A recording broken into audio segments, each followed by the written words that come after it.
Diễn đàn Hợp tác Kinh tế Châu Á-Thái Bình Dương, có tên tiếng Anh Asian Pacific Economic Cooperation, viết tắt APEC,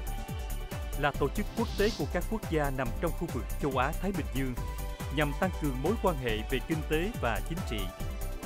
Từ khi chính thức trở thành thành viên của APEC vào tháng 11 năm 1998, Việt Nam đã tổ chức thành công Hội nghị APEC 14 diễn ra vào năm 2006 tại Hà Nội với mục tiêu hướng tới một cộng đồng năng động vì sự phát triển bền vững và thịnh vượng. Năm 2017, Việt Nam tiếp tục là nước chủ nhà luân phiên của APEC 29 diễn ra tại thành phố Đà Nẵng. Để làm nên những kết quả ấn tượng trong quá khứ cũng như hứa hẹn thành công cho tương lai, phải kể đến sự hỗ trợ từ các đơn vị, doanh nghiệp. Đây đồng thời cũng là hoạt động thiết thực thể hiện tinh thần chung tay, chung sức của cộng đồng doanh nghiệp Việt trong việc nâng tầm vị trí hình ảnh của đất nước trong mắt bạn bè quốc tế.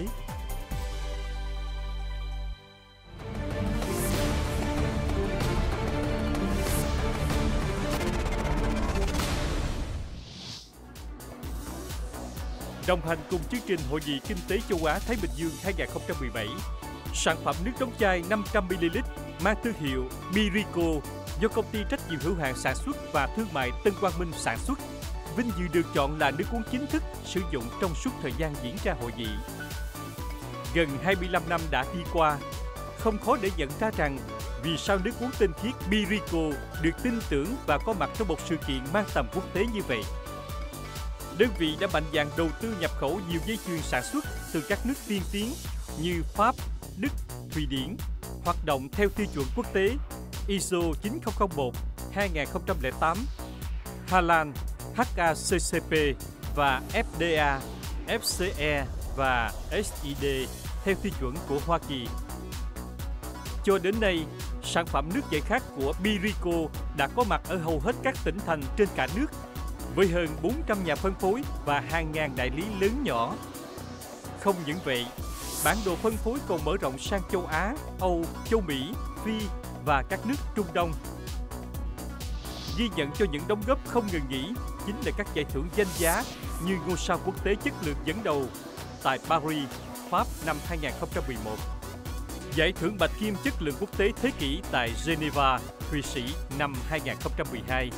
vương miện chất lượng quốc tế hạng kim cương tại London, Anh, giải thưởng thượng đỉnh chất lượng quốc tế hạng kim cương tại New York, Mỹ năm 2014,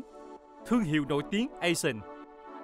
Riêng với sản phẩm nước tinh khiết mang thương hiệu Birico đã có khoảng 1.000 đại lý lớn nhỏ ở khu vực thành phố Hồ Chí Minh và các tỉnh lân cận. Sản phẩm nước tinh khiết Birico được sản xuất theo tiêu chuẩn TCVN 6096-2004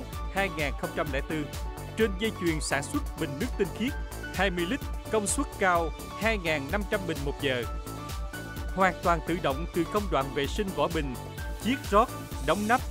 trong màn sắp xếp lưu kho. Phòng chiết rót luôn ở tình trạng vô trùng, đảm bảo điều kiện vệ sinh an toàn tối đa.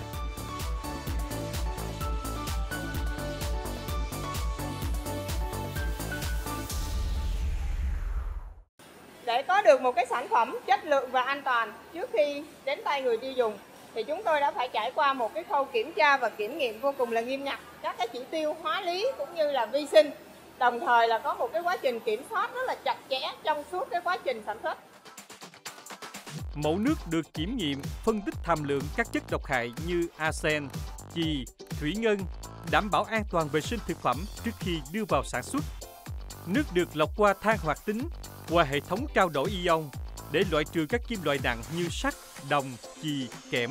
thủy ngân, arsen, mangan. Nước được đưa qua hệ thống lọc tinh đến 0,2 micron. Cuối cùng, nước được tiệt trùng bằng tia cực tím và xử lý bằng ozone. 12 công đoạn từ khi tập kết vỏ bình đến thành phẩm lưu kho. Sản phẩm được kiểm soát nghiêm ngặt từ khâu lựa chọn kiểm định mẫu,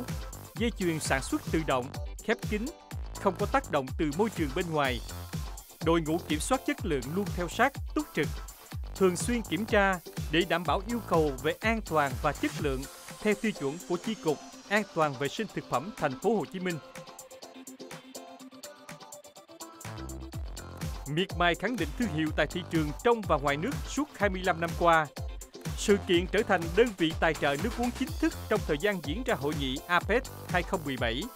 Thêm một lần nữa khẳng định chất lượng và nâng tầm thương hiệu nước giải khát Birico. Sự đóng góp của công ty trách nhiệm hữu hạn sản xuất và thương mại Tân Quang Minh, nước giải khát Birico cho công tác hậu cần rất quan trọng, góp phần nâng cao hình ảnh và vị thế của Việt Nam đối với các quan khách quốc tế tham dự hội nghị cấp cao APEC 2017.